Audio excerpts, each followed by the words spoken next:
Diba last time ito yung kinabit ko. Yan, bago. Kulay pula na. Dati kasi stock niyan is color black. So ngayon, ang ikakabit naman natin dahil ito kalawang na. Yan.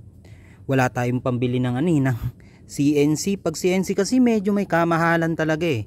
Doon lang tayo sa budget mill. Yung build natin, budget mill lang. Ito, palitan ko na rin yan. Yan. Tapos ito. Syempre, last time na-upload ko na to eh. Ito. Yan, yung bolts, stainless bolts with CNC washer. Syempre, kulay pula na naman, di ba? Para syempre, mag-complement yung kulay niya dyan sa ating panggilid na setup. Ayan, kita nyo naman, di ba? Black, red, black.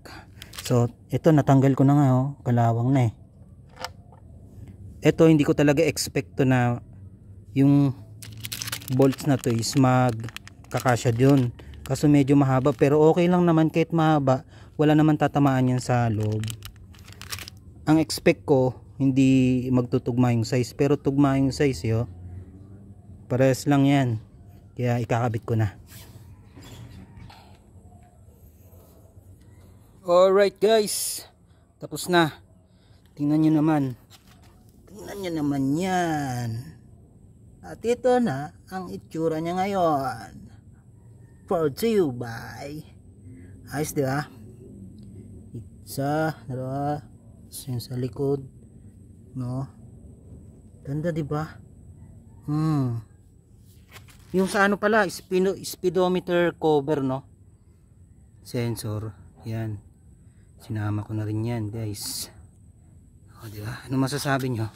Ayos na ba yung setup ko dyan sa may panggilid ko? Diba? Sabi ko sa inyo eh, babagay yung kulay pula na washer na yan. Diba? Black red. Ganda, diba? Mga naghahanap din ng ganyan, ano? Nalagay ko lang dyan sa yellow basket, mga par. Check out na rin kayo, may iba't ibang kulay yan dyan. Jeez, ganda. Ano pa bang kulang?